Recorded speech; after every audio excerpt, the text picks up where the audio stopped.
Hey, look who's in the studio with us right now. Jerrod Niemann, you have had one heck of a year since the last time I saw you.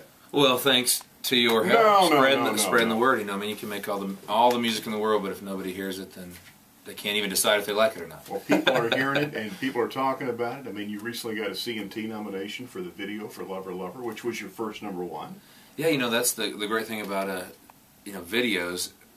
Is, see, I had no idea what I was doing. It's all kind of in the hands of the director. Right. So since he did all the work, and now I get the credit, and that's a great idea. I like how that works. Well, that kind of jumps to my next question. The video for What Do You Want? You've got a special guest star in there. I know her daddy. Have you met her daddy? We're talking about Rachel Bradshaw, whose dad is Terry Bradshaw. Yeah, Terry Bradshaw is, of course, American icon, and right. I will say I've never seen Rachel run a 2-minute offense. But she's an amazing singer-songwriter, and no, I have not met Terry, but... and she looks great, too. Yeah, she's gorgeous, yes. And you know, I have met her mother and her mom. You see why Rachel's so beautiful. Yeah. Well, Terry even gave you a shout-out, a plug, I think, on Jay Leno.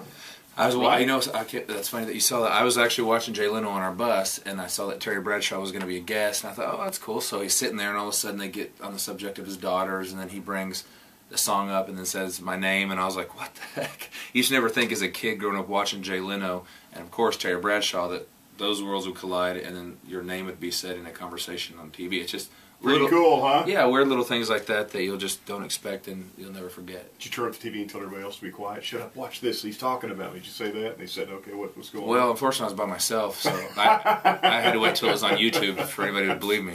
And it's on there too, you want to see it. All right, let's talk about the journey that you've made. Somebody told me that the first guitar that you started playing was an autographed Tracy Lawrence guitar that your mom won.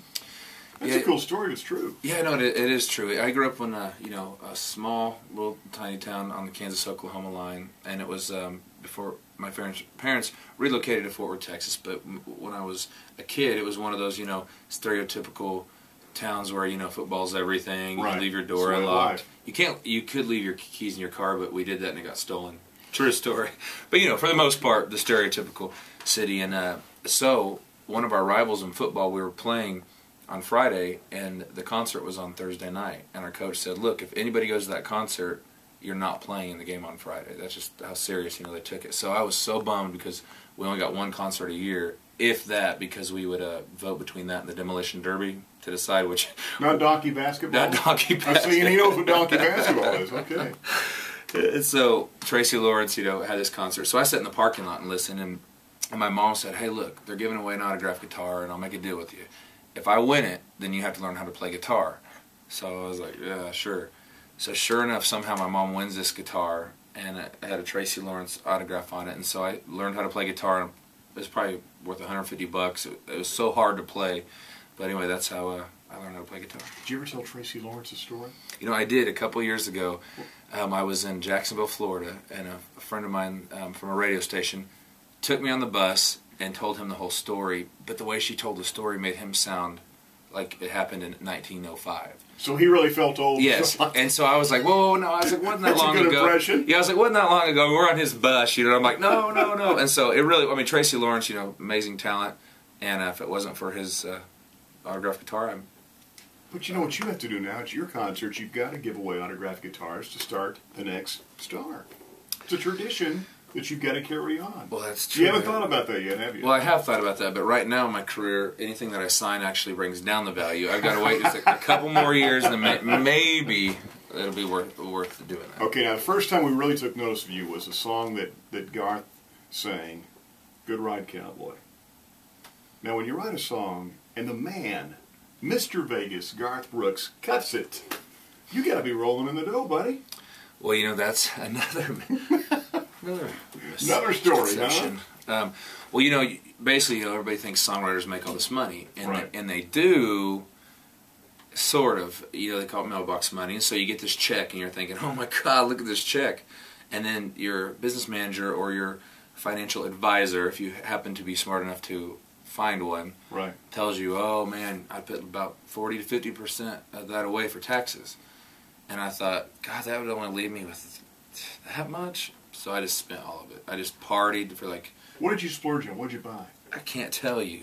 No, literally, it's just sort of like if you go out in the town, you know, you just want to feel like you're cool. You're like, that had to be a huge I would buy shock, everybody around a beer, and then you know, so I just like went nuts for like 2 years or a year, and all of a sudden I went to the ATM one day and it said there was insufficient funds, and I was like, well, that's impossible. I did get one check, so I actually went in the bank, and I was like, man, somebody stole my identity, and he started going through all the, you know, transactions, and I was like, that was me, that was me, that was me, and then I realized, all gone.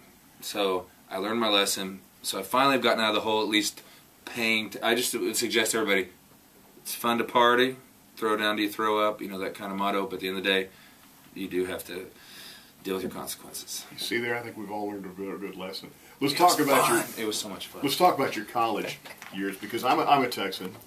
You went to college outside of Lubbock in Levelland, Texas. That's South Plains right. College. South Plains, baby. What is it about South Plains? Because I mean, you look at all the country artists that have been there. Leanne Womack went there. Natalie Maines went there. I mean, what other famous people? Trent Wellman. Okay. Heath Wright, the lead singer of Ricochet. And there's several musicians. Richie Brown, who I wrote Good Ride Cowboy with, him and Garth.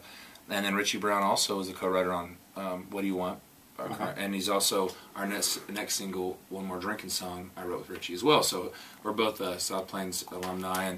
And the most amazing thing I think about South Plains is when you're raised in a small town and you can find a little town, you know, that feels similar, you know, that's full of just good-hearted people like that. Right. You know, you can go there, you can feel comfortable, and then you have somewhere like Lubbock that's a, you know, nice size, decent sized city, still safe, fun to hang out in, 24 miles, you know, east of that. So if it wasn't for Lubbock, you might get a little stir crazy. But being in this little small town, there's not a lot to do except for do music. You get to learn so much, and also you're in a part of the country. For me, at least with country music, you know, you're in a part of the country that everybody not only knows about it, but they lived it and they grew up around it, and right. like I did. So, and I think also for me, South Plains, with so much talent and just such a small little town of 13,000 people. Imagine Nashville or Los Angeles or London or, you know, New York. It just shows you instantly that you have a lot of work ahead of you to get better, to be able to compete, you know. So what you're telling our audience, if you're a musician and you really want to know, get the best education around real life, head to Levelland. Yeah, I mean, because see there? It's true. Levelland, Texas, South Plains College is literally, probably, definitely one of the best decisions I ever made in my life. Well, you've got to have a plaque up there with your name on it soon. I'll even buy it if they'll hang it up. Did you graduate? Well, that's yes. another story. That's another story. No, here's the deal. There's two different. They have a performance art technology with a commercial music option, and then they have an art degree. There's several different programs that you can go. One's would literally be associated with the arts. One would be more of a certificate. You learn real quickly that you can take all the algebra, you know, psychology, speech, all that stuff, or you literally can really focus more on the technical side and use you know, video cameras and studio classes and instrumentation. Join ensembles that tour. So I really focused more, after my first year, I focused more on the performance art technology side where I could get more of a hands-on than dealing with X plus Y equals Z. You know. Very smart, because it's working for you right now. What are you going to do when this song hits #1? Well, what do you want when it hits #1? Well, I guess to put out a drinking song. See there, that's going to be the next single right there. If you don't have the album, by the way, and this is actually your third album, right? Yeah, I mean, if you include my mom and pop sort of. Which are great. If you can find them, they're great. And the reason you can't find them is because if they ever show up anywhere, I buy them and destroy them immediately. No, they're good. They're good. They're good. Judge Jerrod and the Hung George. Judge Jerrod. Which is tough to say 3 or 4 times, especially if you've been drinking with the drinking song. It's tough to say. Yeah, Did I say it correctly? You did. Go out and get it. You'll love it. Jerrod Niemann.